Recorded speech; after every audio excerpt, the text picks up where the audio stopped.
The massive crystal ships of the Kethmoran Empire moved through space like floating cities. Each vessel stretched for miles, their surfaces covered in smooth, glowing crystals that pulsed with purple light. These ships had ruled the galaxy for 3,000 years. Nothing had ever challenged their power. Admiral Zexthul stood on the bridge of the Eternal Dominion, the largest ship in the Imperial fleet. His tall, thin body was covered in the same purple crystals that powered his ships. These crystals grew from his skin like living armor. All Kethmorans had them. The crystals connected their minds to the great network that controlled their empire. Through the crystal network, Zexthul could feel the thoughts of every crew member on every ship. He could sense their loyalty and their fear. The Kethmorans had built their empire by taking the mental energy from other species. When they conquered a world, they placed crystal control devices on the people living there. These devices slowly drained the life force from the conquered species and sent that energy back to power the Kethmoran ships and cities. Today was supposed to be a simple day. The admiral was leading his fleet on a patrol of the Outer Rim territories. These were the newest conquests of the Empire. Here, the recently defeated species still sometimes tried to rebel, but these rebellions never lasted long. The crystal network could predict when and where they would happen. The Kethmorans would arrive before the rebels even knew they wanted to fight. Sensor Officer Kylnith turned from her crystal console. Her purple skin sparkled as she spoke. "Admiral, we are detecting something unusual at the edge of Sector 7. What kind of unusual?" Zexthul asked. He reached out with his mind through the crystal network. He could sense the confusion in his sensor officer's thoughts.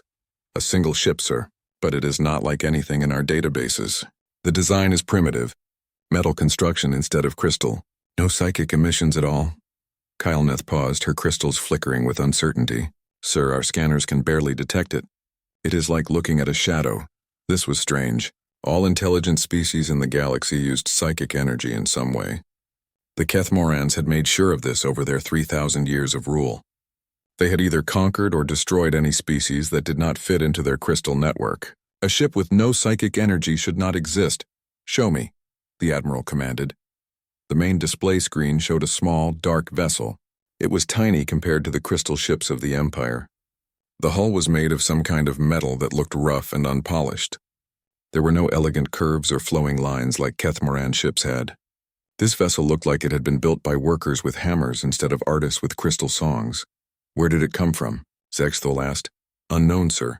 It just appeared on our sensors 12 minutes ago. It seems to have dropped out of some kind of faster-than-light travel, but we cannot identify the method used." The admiral studied the strange ship. Through the crystal network, he could feel the curiosity and slight concern of his officers. This was new, and new things made the Kethmorans nervous. For 3,000 years, nothing new had appeared in their galaxy. "Are there any other ships with it?" "No, sir, it appears to be alone." "Life signs?" "Difficult to determine, sir. The ship seems to absorb our scanning beams. We can detect that there are living beings inside, but we cannot read their thoughts or emotions. They are like blanks in the psychic field." This was becoming more interesting. The admiral had never encountered a species that could block psychic scanning. Even the most primitive civilizations had some kind of mental energy that the crystals could detect and eventually control. "Sir?" Communications Officer Veltar spoke up from his station. "The alien vessel is broadcasting something. It appears to be a communication attempt. Can you understand it?" "The crystal network is having difficulty processing their language, sir. It is not connected to any psychic patterns we recognize, but I believe they are trying to establish peaceful contact." Admiral Zexthul almost smiled. Peaceful contact. How many civilizations had tried to make peaceful contact with the Empire over the centuries? It always ended the same way. First contact, then conquest, then integration into the crystal network. The pattern never changed. "Open a channel," he ordered. The main screen flickered and showed the interior of the alien ship.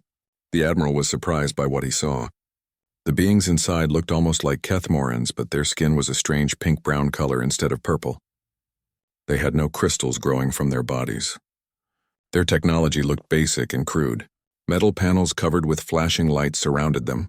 A female of their species stepped forward. She wore some kind of uniform that covered most of her crystal-less body. When she spoke, her words came through the crystal network as translated sounds. "This is Captain Sarah Chen of the human vessel Defiance. We come in peace. We are explorers seeking new worlds where our people can live. The Admiral felt amusement flow through the crystal network from his officers. Explorers. How primitive. The Kethmarans had stopped exploring thousands of years ago. They had started conquering instead. I am Admiral Zexthul of the Kethmaran Empire, he replied. You have entered Imperial space without permission. Your vessel and crew must surrender immediately. The human captain looked confused. We had no knowledge of your empire. Our maps show this area as unexplored space. We would be happy to leave if we are trespassing. You misunderstand, Zexthul said. All space belongs to the Empire. All species serve the Empire. You will surrender your ship and submit to crystal integration. This is not a choice. The Admiral watched the human's face change. Her expression hardened. Through the crystal network, he should have been able to sense her fear and confusion. But there was nothing. It was like trying to read the emotions of empty space. We will not surrender, Captain Chen said. If you attempt to take our ship by force, we will defend ourselves. This brought laughter from several bridge officers. Their amusement rippled through the crystal network like music. A single primitive ship threatening the Imperial fleet? It was like an insect challenging a star. You cannot defend against the Empire, Admiral Zexthul told the human. Our crystal network allows us to predict your every move before you make it. Our weapons are powered by the life force of 1,000 conquered worlds. Your resistance is futile. We'll see about that, the human captain replied and closed the communication channel. The Admiral turned to his tactical officer. Battle stations. Have the squadron surround their vessel. Use minimum force. I want to study these creatures before we integrate them into the network. Through the crystal network, he felt the excitement of his crew. It had been months since they had encountered any resistance. This would be amusing if brief. Sir, the sensor officer called out. Something is wrong with our readings on the alien ship. What do you mean? Our predictive crystals cannot lock onto their vessel. Every time we try to calculate their next move, we get nothing. It is like they do not exist in the psychic field at all. This was troubling. The crystal network had never failed to predict enemy actions before. But Admiral Zexthul was not worried. Prediction was useful but not necessary. The Empire had overwhelming firepower. One small ship could not threaten a fleet of crystal dreadnoughts. No matter, he said. Prepare to fire. Target their engines first. I want them disabled, not destroyed. The crystal ships began to glow brighter as they charged their weapons. Energy flowed through the network from all the conquered worlds of the Empire. The power of billions of enslaved minds focused into the weapon systems of the fleet. But something felt wrong. The Admiral could sense confusion rippling through the crystal network. His officers were reporting strange readings from their instruments. The psychic field around the human ship seemed to be empty. Not just quiet or shielded. Actually empty, like a hole in reality itself. Fire, Admiral Zexthul commanded. The first energy beams lanced out toward the small human vessel. But as they approached the ship, something impossible happened. The beams began to weaken and fade. The closer they got to the human vessel, the less effective they became. The Admiral felt the first stirring of real concern. In 3,000 years of conquest, this had never happened before. On the tactical display, the human ship began to move. But it was not moving in any pattern the crystal network could understand or predict. The Defiance turned and accelerated directly toward the heart of the Imperial fleet, its primitive metal hull gleaming in the light of the crystal ships. Admiral Zexthul realized that for the first time in his long life, he had no idea what was going to happen next. The crystal network, which had guided the Empire to victory after victory, was completely blind to this strange vessel and its impossible crew. The human ship came closer, and with each passing moment, the psychic void around it seemed to grow larger. Equipment on the Imperial ships began to malfunction. Crystal displays flickered and died. Officers reported feeling dizzy and confused as their connection to the network became unstable. What are they? Zexthul whispered to himself. He was about to find out. Captain Sarah Chen gripped the arms of her command chair as the Defiance shook under another wave of energy fire. The crystal ships surrounding them looked like floating palaces, all curves and glowing surfaces. But those elegant weapons were trying to kill her and her crew. Report, she called out to her bridge crew. Shields holding at 60%, reported Chief Engineer Martinez from his station. But something weird is happening, Captain. Their energy weapons seem to be getting weaker the closer they get to us. Explain. I don't know how to explain it, ma'am. It's like our ship is absorbing their attack somehow. The energy readings don't make sense. Sarah had served in the Colonial Defense Force for 15 years before the Earth government collapsed. She had seen plasma weapons, fusion cannons, and antimatter torpedoes, but she had never seen energy beams that faded as they approached their target. Communications, are you getting anything from their ship? Lieutenant Johnson shook his head. Their signals are strange, Captain. It's like they're trying to communicate directly with our brains instead of our equipment. Our computers can translate their words, but there's something else mixed in with their transmissions. Something that makes me feel dizzy when I listen too long. Sarah understood that feeling. When the alien admiral had spoken to them, she had sensed something trying to push into her mind. It felt like fingers made of ice trying to crawl inside her skull, but whatever it was, it could not get through. Her thoughts remained her own. The Defiance was humanity's last hope. When Earth's climate had finally collapsed beyond repair, the government had launched 12 colony ships to find new worlds for human civilization. The Defiance had been the escort vessel for Colony Ship 7, but something had gone wrong with their faster-than-light drive during the journey. When they emerged from hyperspace, Colony Ship 7 was gone. Captain Chen and her crew of 68 people were alone in unknown space with limited supplies and no way home. The ship itself was a product of human engineering at its finest. Built around a central fusion reactor core, it carried an experimental antimatter containment system that even her chief engineer only half understood. The hull was composed of layered metal alloys designed to survive impacts from space debris at near light speeds. Every system was built with redundancy and repair in mind. Humans had learned to build things that could break and be fixed rather than elegant devices that failed completely when damaged. Navigation. Get us closer to their main ship, Sarah ordered. Captain, that's suicide, protested her tactical officer, Commander Brooks. They have us outnumbered 50-1. We should try to escape. Escape to where? Sarah asked. We have enough fuel for maybe 3 more hyperspace jumps. If we run now, we'll just die slowly instead of quickly. At least this way we can make them remember us. She was not entirely telling the truth. Sarah had noticed the same thing her engineer had reported.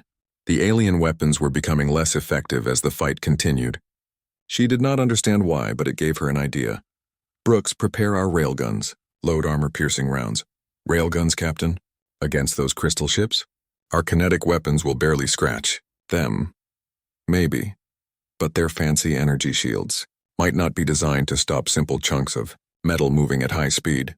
The railgun system was one of the oldest weapons on the Defiance. It used magnetic fields to accelerate solid projectiles to incredible velocities. The technology was simple, reliable, and required no exotic energy sources. Human military doctrine had always favored weapons that worked even when everything else failed. Sir, called out sensor operator Willis from her station, something's happening to the alien ships. Their formation is getting sloppy. Some of their vessels appear to be having technical difficulties. Sarah looked at the tactical display. The crystalline warships that had been moving in perfect coordination were now wobbling in space. Their elegant formations were breaking apart as individual ships seemed to lose control. Are we causing that somehow? Unknown, Captain. But the closer we get to them, the worse their problems seem to become. This was getting more interesting by the minute. Sarah had commanded enough space battles to recognize system failures when she saw them, but she had never seen an entire enemy fleet develop technical problems simultaneously. Captain, Lieutenant Johnson called from communications. I'm picking up chatter from their ships. The translation software is having trouble with it, but it sounds like they're reporting equipment malfunctions across their fleet. What kind of malfunctions?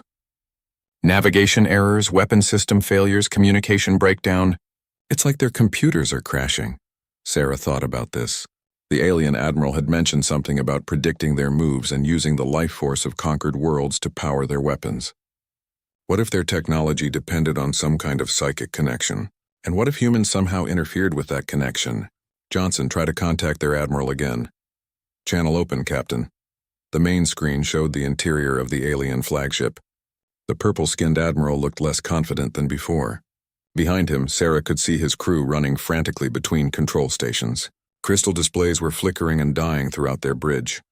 Admiral Zexthal, Sarah said, you seem to be having some technical difficulties. The alien's face twisted with anger and confusion. What have you done to our ships? We haven't done anything except exist in the same space as you. Maybe the problem is on your end. Impossible. Our crystal network has operated flawlessly for 3 millennia. Your primitive vessel cannot affect our technology. Maybe your crystal network has never encountered anything like us before, Sarah suggested. Maybe your technology only works on species that think the same way you do. Through the communication link, she could see the Admiral's crystalline features change color from purple to a darker shade that might have been fear. What are you? He demanded. We're humans. We come from a world where there was no psychic energy, no crystal networks, no mental connections between individuals. We evolved to survive completely on our own, with only our intelligence and our tools. The Admiral's eyes widened. A species with no psychic potential at all? That is impossible. All intelligent life develops mental energy. Not us, Sarah said. We never needed it. We built our civilization with metal and mathematics, chemistry and physics. We learned to think for ourselves instead of sharing thoughts with others. She could see the implications of this sinking in on the alien's face. If humans had no psychic energy, then they would be invisible to the crystal network. Worse, they might actually interfere with psychic technology simply by being near it. Your empire is built on controlling the minds of other species, Sarah continued. But you can't control minds that don't work the way you expect them to. And apparently our minds work so differently from yours that we disrupt your entire system just by being here. The communication link started to break up. Static filled the transmission as the alien flagship systems continued to fail. This is impossible, the Admiral repeated. We are the masters of this galaxy. We have conquered thousands of worlds. One small ship cannot threaten the Empire. Watch us, Sarah said, and cut the transmission. She turned to her tactical officer. Brooks, target their flagship's main weapon systems. Fire all railguns. The Defiance unleashed its full kinetic arsenal. Solid tungsten projectiles accelerated by magnetic fields streaked across space at 15% the speed of light. The alien ship's energy shields tried to stop them. But the shields were designed to deflect energy beams, not physical objects. The tungsten rounds punched through the crystal hull of the flagship like bullets through glass. Secondary explosions rippled along the massive vessel as its weapon systems overloaded and failed. Direct hits, Captain. Their main batteries are offline. Sarah felt no satisfaction from the victory. These aliens had built an empire on slavery and conquest. They had enslaved entire civilizations and used their mental energy to power their war machine. Now that war machine was failing because it had encountered something it was never designed to handle. A species that could not be controlled. Captain, Willis called from sensors. The entire alien fleet is losing power. Their ships are going dark one by one. On the tactical display, Sarah watched as the proud crystal ships of the Kethmoran Empire slowly went silent. Their glowing hulls dimmed to black as their psychic power systems failed completely. Within minutes, a fleet that had terrorized the galaxy for 3,000 years was floating helpless in space. Sir, Martinez reported from engineering. I'm detecting massive power feedback through their crystal network. It's like a chain reaction spreading from ship to ship. Sarah realized what was happening. The Kethmoran technology was all connected through their psychic network. When that network encountered something it could not process, namely human minds, it began to break down. And since all their ships were connected to the same network, the breakdown was spreading to every vessel in the fleet. Communications. Open a channel to all alien ships. Channel open. Captain, this is Captain Sarah Chen of the human vessel Defiance. Your fleet is disabled. I am offering you the chance to surrender peacefully. We have no desire to destroy you, if you are willing to discuss terms. The response came from the alien flagship. Admiral Zexthal appeared on screen, but he looked different now. 3 hours after the battle ended, Captain Sarah Chen stood in the main conference room of the Defiance facing the most powerful military leader in the galaxy. Admiral Zexthal sat across from her at the metal table, his dark crystals no longer glowing with power. 2 of his officers flanked him, their purple skin pale with shock. The Kethmoran delegation had arrived in a small shuttle after their flagship's main systems failed completely. They moved carefully as if walking through a dangerous area. Sarah noticed they kept looking around nervously, their crystal-covered hands twitching. You feel it, don't you? Sarah asked. Being on our ship, Admiral Zexthal nodded slowly. It is like being blind and deaf at the same time. For 3,000 years I have been connected to every Kethmoran in the Empire through the crystal network. I could feel their thoughts, share their emotions, draw strength from their minds. Now there is only silence. That's what it feels like to be human, Sarah told him. We've always been alone in our own minds. We never had a choice, and how do you bear it? Asked one of the alien officers. How do you function without the network to guide you? Lieutenant Johnson, who was serving as the human translator, looked puzzled. Guide us? We guide ourselves. We make our own decisions based on what we think is right. The Kethmarans exchanged glances that Sarah interpreted as disbelief. The idea of individual decision-making seemed to disturb them more than their military defeat. Explain your technology, Admiral Zexthul said. Our science officers cannot understand how your weapons penetrated our shields or why our power systems failed in your presence. Sarah leaned back in her chair. Our weapons are simple. We accelerate pieces of metal using magnetic fields. No exotic energy, no psychic components. Just physics and engineering. As for your power systems failing, I think that's because your technology depends on psychic energy, and humans somehow interfere with that energy. Impossible. Psychic energy is a fundamental force of the universe, like gravity or electromagnetism. All intelligent species naturally develop the ability to use it. All except us, apparently. Sarah gestured to Chief Engineer Martinez, who activated a portable display unit. Show them the readings we took during the battle. The display showed energy measurements from the engagement. Martinez pointed to several graphs. Your weapons lost approximately 30% of their power for every kilometer they traveled toward our ship. The effect was strongest near our bridge and crew quarters, basically anywhere humans were present in large numbers. This is what our scientists are calling the psychic void effect, Sarah added. Human brains seem to absorb or nullify psychic energy instead of generating it. The more humans in an area, the stronger the effect becomes. Admiral Zexthul studied the data with growing alarm. If this is true, then your species represents an existential threat to the Empire. Our entire civilization is built on psychic technology. Only if you continue trying to conquer and enslave other species, Sarah pointed out. We didn't come here looking for a fight. We just want a place to live. You do not understand, the Admiral said, his voice taking on a desperate tone. The Crystal Network is more than just our technology.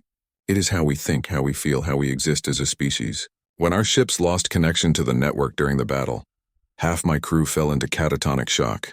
They had never experienced individual consciousness before. This revelation troubled Sarah more than she wanted to admit. She had assumed the Kethmarans were simply using psychic technology as a tool. The idea that they were completely dependent on it, that they might not be able to function as individuals, suggested a deeper problem. How did your species develop this way? She asked. One of the alien officers, introduced as Science Director Milveth, spoke up. Our homeworld was rich in psychic crystals. Over millions of years, our ancestors evolved to interface directly with these crystals. The crystals amplified our mental abilities and allowed us to share thoughts across great distances. Eventually, we became so dependent on the network that individual thinking became difficult. You're saying your entire species has a form of technological dependency? Martinez asked. More than dependency, Science Director Milveth replied. The network has become part of our biology. Young Kethmorans are connected to the crystals within hours of birth. They never learn to think independently. Most cannot survive for more than a few days without the network connection.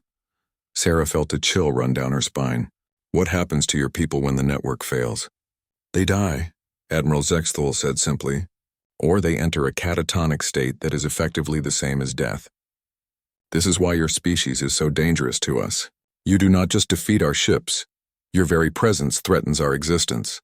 The room fell silent as the implications sank in. Sarah had thought they were fighting a war against conquerors. Instead, they had stumbled into something much more complex. The Kethmarans were not evil overlords ruling by choice. They were trapped in a system that had evolved beyond their control. Sir? Sensor operator Willis's voice came through the intercom from the bridge. Captain, you need to see this. We're getting reports from across the sector. Sarah stood up. Excuse me for a moment. She walked to the wall communication panel. What kind of reports, Willis? It's the Crystal Network, Captain. The breakdown that started here is spreading. We're picking up distress signals from Kethmaran colonies up to 50 light-years away. Their entire communication system seems to be collapsing. Sarah turned back to the Kethmaran delegation. Admiral Zexthul had gone completely pale, his purple skin now almost white. What did she mean the breakdown is spreading? Science Director Milveth was frantically checking a small crystal device. The network uses quantum entanglement to maintain instantaneous communication across the galaxy. If the local network nodes are failing, the quantum disruption could propagate to other systems. In simple terms, please, Sarah said, your ship's psychic void effect damaged our local network severely enough to create a cascade failure. The disruption is spreading through our quantum communication links to other star systems. As each system fails, it creates more disruption that spreads even further. The full scope of what was happening hit Sarah like a physical blow. You're telling me that our one ship has somehow started a chain reaction that's destroying your entire galactic empire? It appears so, yes, Sarah sat down heavily.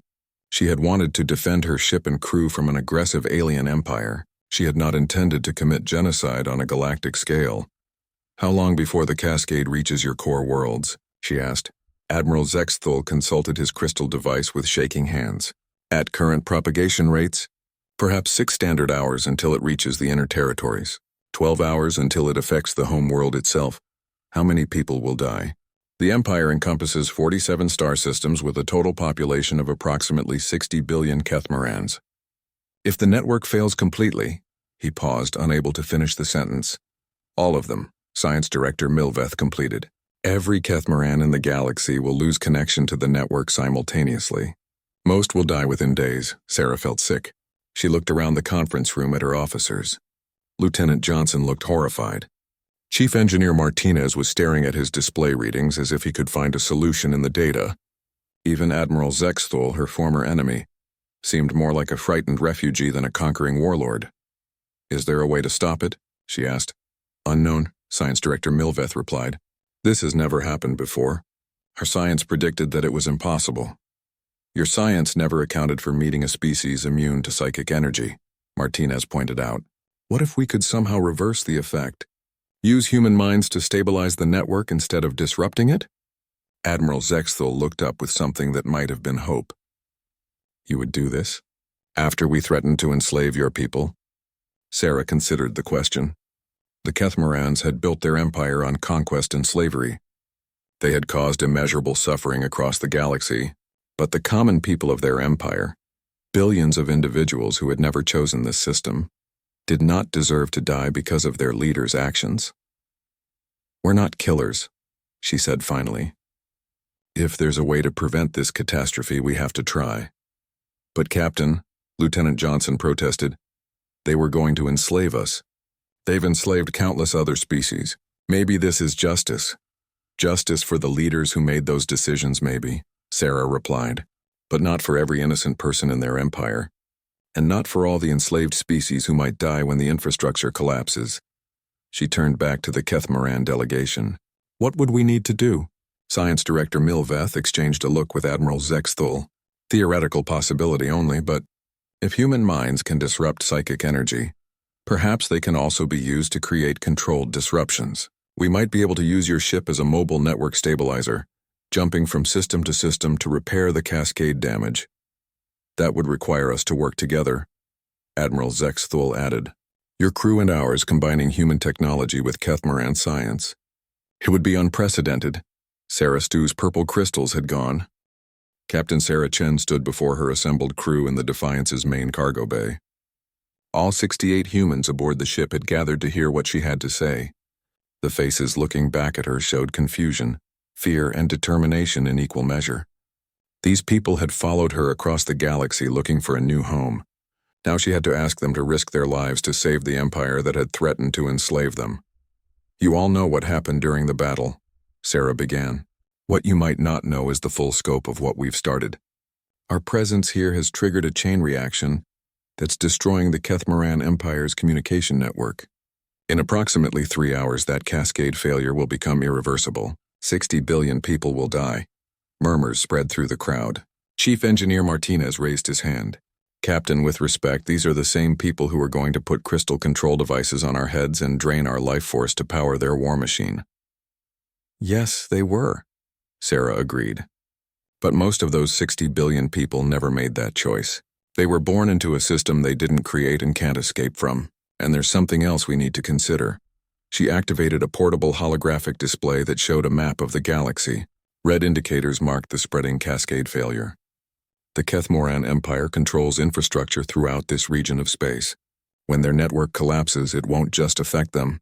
Every species they've conquered, every enslaved world, every space station and trading post that depends on Imperial technology will also fail. Science Officer Williams stepped forward. How many people are we talking about total? According to Admiral Zexthul, the Empire controls 47 star systems. Our estimates suggest a total population of over 200 billion sentient beings across all species. When the network fails, the life support systems, transportation networks, and food distribution systems will all go down simultaneously. The cargo bay fell silent. The weight of those numbers settled over the crew like a heavy blanket. Lieutenant Johnson spoke up from the back of the crowd. What are our options, Captain? We have 3 choices, Sarah replied. First, we can do nothing. Let the cascade complete its course and hope that enough independent systems survive to maintain some level of civilization. Second, we can try to evacuate as many people as possible before the network fails completely. Or third, we can work with the Kethmorans to try to stop the cascade. How would we stop it? Asked Navigation Officer Patel. Sarah gestured and the holographic display changed to show a technical schematic. The Kethmoran scientists believe that human minds don't just disrupt psychic energy. We might be able to control that disruption. If we can create precise interference patterns, we could potentially stabilize their network instead of destroying it. And the catch? Martinez asked. We would have to integrate human crew members directly into their crystal network. Basically, we'd become living circuit breakers, using our natural immunity to psychic energy to regulate the power flow and prevent overloads. The implications of this sank in quickly. Several crew members looked distinctly uncomfortable. What are the risks? Asked Medical Officer Dr. Kim. Unknown, Sarah admitted. This has never been attempted before. The Kethmorans don't fully understand how human minds interact with their technology. We could be looking at anything from mild discomfort to permanent brain damage. Or death, Martinez added grimly. Or death, Sarah confirmed. Communications Officer Rodriguez raised her hand. Captain, I need to ask the obvious question. Why should we save them? They came here to conquer us. They've enslaved hundreds of other species. Maybe this cascade is exactly what the galaxy needs. A chance for those enslaved worlds to break free. Sarah had been expecting this question. It was the same question she had been asking herself for the past hour. Because that's not who we are, she said finally. Humans have always believed that every sentient life has value, regardless of the actions of their leaders. We fought wars to stop genocide, even when it wasn't in our immediate interest. If we let 60 billion people die when we have the power to save them, how are we any better than the empire we're fighting? But Captain, Dr. Kim interjected, what guarantee do we have that they'll change? If we save their empire, what's to stop them from continuing their conquests? Nothing, Sarah said honestly. That's a risk we'll have to take. But here's what I do know. If we let their civilization collapse completely, the power vacuum will cause even more suffering. Wars between surviving factions, refugee crises, economic collapse. The galaxy will descend into chaos that could last for centuries. She paused and looked around at her crew. These people had trusted her to lead them to safety. Now she was asking them to risk everything for strangers who had tried to harm them. I'm not ordering anyone to volunteer for this mission, she continued. The risks are too high and too unknown. But I am asking for volunteers. We need at least 12 people to make this work, enough to staff critical positions on both our ship and theirs. The cargo bay was quiet for several long moments. Then Chief Engineer Martinez stepped forward. I'll volunteer, Captain. Someone needs to understand their technology well enough to interface our systems with theirs. Dr. Kim was next. If people are going to be integrating with alien technology, they'll need medical support. One by one, other crew members stepped forward. Lieutenant Johnson from Communications, Navigation Officer Patel, Science Officer Williams, Tactical Officer Brooks. Within 10 minutes, 18 members of the crew had volunteered for what could very well be a suicide mission. Sarah felt a surge of pride mixed with terror. These people exemplified everything she loved about humanity, their willingness to sacrifice for others, even for former enemies. Thank you all, she said. The rest of the crew will remain aboard the Defiance to provide support and coordinate with the volunteer teams. We'll be working closely with Kethmaran scientists to develop the interface technology we need. She activated her communication device. Admiral Zexthul, please report to the cargo bay. We have a decision. The Kethmaran admiral arrived within minutes, accompanied by Science Director Milveth and a team of technicians carrying crystal devices. Admiral Zexthul looked around at the assembled humans with something that might have been surprise. You have decided to help us, he said. It was not a question. 18 of my crew have volunteered to attempt the network stabilization, Sarah confirmed. But we have conditions. Name them. First, all enslaved species in the Empire are to be immediately freed. No exceptions, no delays. Second, the Empire ceases all conquest activities permanently. Third, you provide us with complete star charts and help us locate other human colonies that might be in this region of space. Admiral Zexthul exchanged a look with Science Director Milveth. The first two conditions would require approval from the Imperial Council. I do not have the authority to make such agreements. Then contact the Council, Sarah said, because in 2 hours and 37 minutes it won't matter what anyone's authority is. Your empire will be gone. The quantum communication links to the core worlds are already failing, Milveth reported. We cannot reach the Council, Sarah smiled grimly. Then I guess you'll have to make the decision yourself. Do you accept our terms? The Admiral was quiet for a long moment.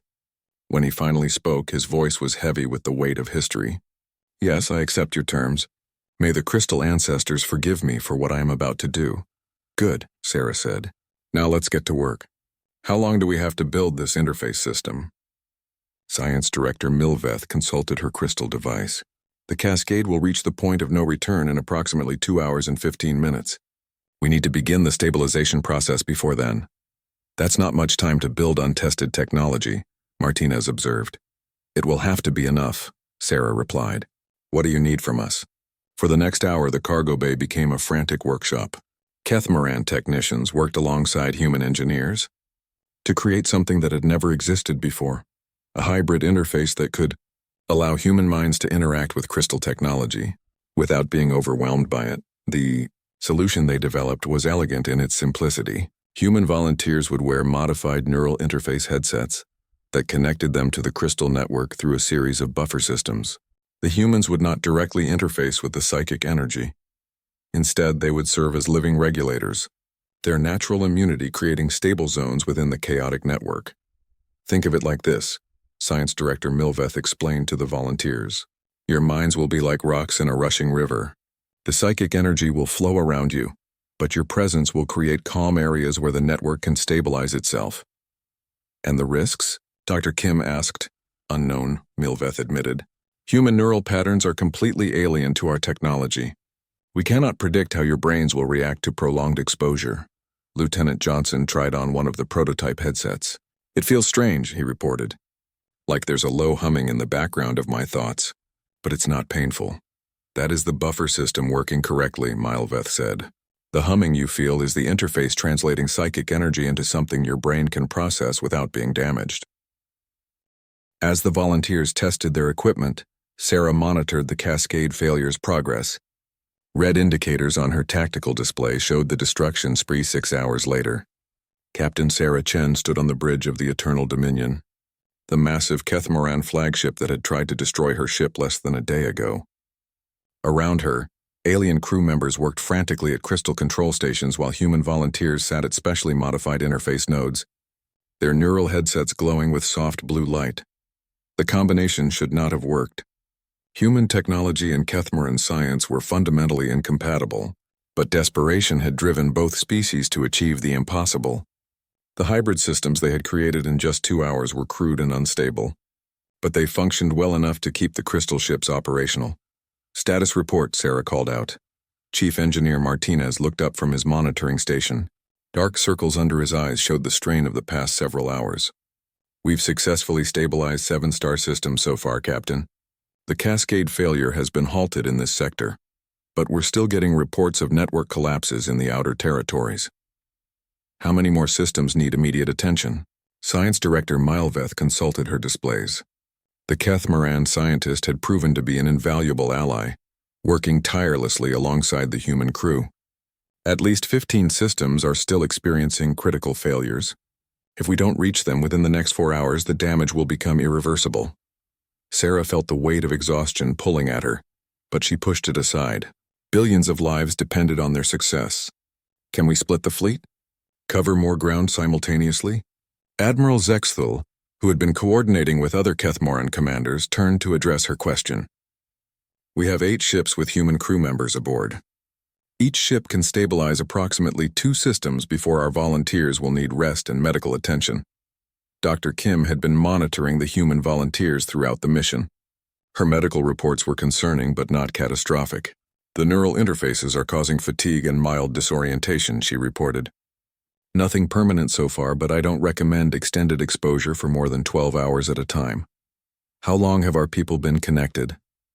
Sarah asked. 6 hours for the first team, 4 hours for the second wave. That meant they had a narrow window to complete their mission before the human volunteers would need to be relieved. The problem was that they had no replacement crew members trained on the hybrid interface systems. Captain, Lieutenant Johnson called from the communication station. His voice was strained, and Sarah could see the telltale glow of a neural interface headset around his temples. We're receiving transmissions from the liberated worlds. The enslaved species are, well, they're confused but grateful. This was one of the unexpected consequences of their mission. As they had stabilized each system, Admiral Zexthul had kept his word about freeing the enslaved populations. The crystal control devices that had drained mental energy from conquered species were being deactivated across the galaxy. What kind of transmissions? Sarah asked. Mostly questions about what happens next. These civilizations have been under imperial control for decades or centuries. They don't know how to govern themselves anymore. Sarah rubbed her temples. Stopping the cascade failure was only the beginning of their problems. The collapse of the Kethmoran Empire was creating a power vacuum that could lead to chaos across dozens of star systems. Admiral Zexthul, she called. What's the plan for transitioning these worlds to independence? The Kethmoran leader looked uncertain.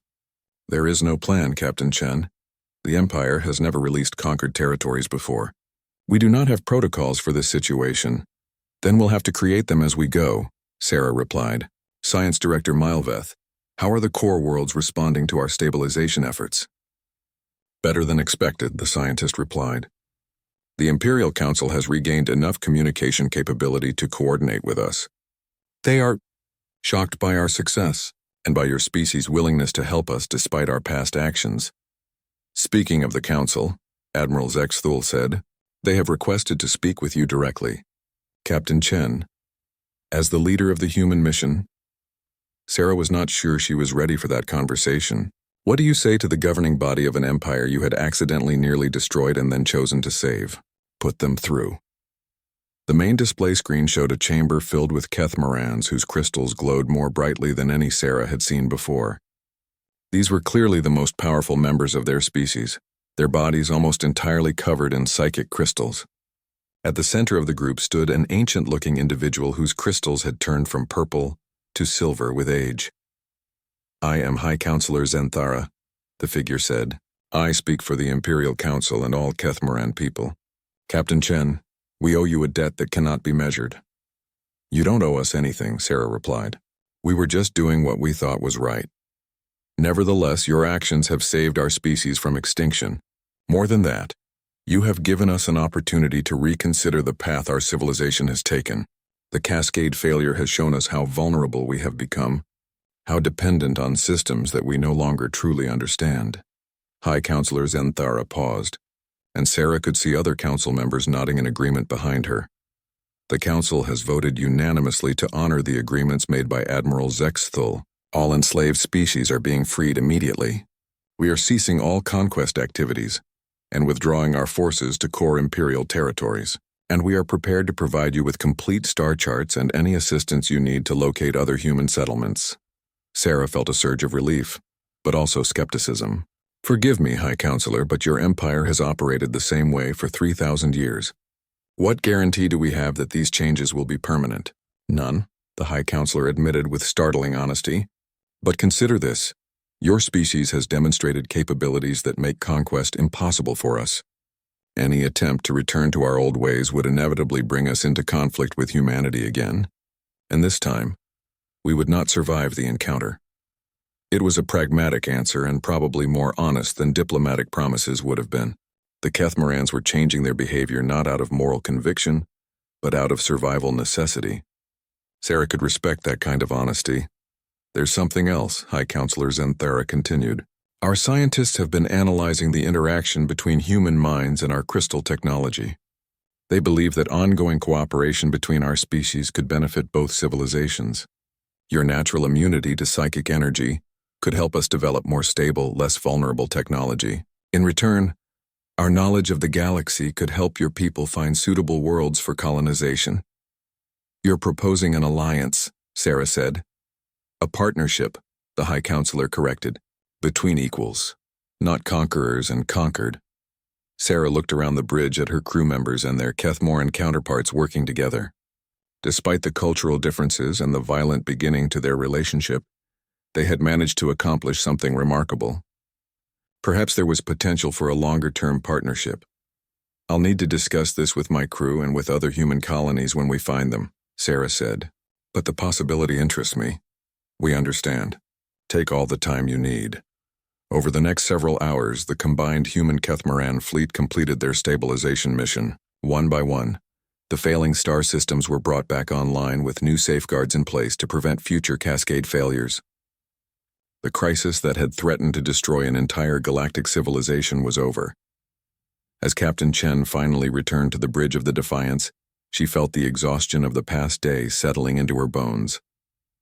But she also felt something else, hope. When they had first encountered the Kethmaran Empire, she had feared that humanity's journey to the stars would end in slavery or death. Instead, it had led to something unprecedented, the transformation of an entire galactic civilization. Captain, Navigation Officer Patel called from her station. We're receiving multiple transmissions from across the galaxy. The liberated worlds are asking for assistance with transition planning. The Kethmarans are requesting human advisors to help redesign their technology, and we've detected signals that might be from other human colonies in the outer spiral. Sarah smiled for the first time in what felt like days. It looks like we're going to be busy. Lieutenant Johnson looked up from his communication console. Captain, what do we tell Earth? Assuming we can find a way to contact them, it was a good question. How do you explain that humanity's first contact with an alien civilization had resulted in accidentally destroying and then saving a galactic empire? We tell them the truth, Sarah said, that we found our place in the galaxy, not as conquerors or victims, but as partners in building something better. 3 months later, Captain Sarah Chen stood in the observation deck of New Haven Station, humanity's first permanent outpost in Kethmoran space. Through the transparent aluminum windows, she could see ships from dozens of different species coming and going. Former slave worlds were now trading partners. Kethmoran vessels worked alongside human cargo haulers,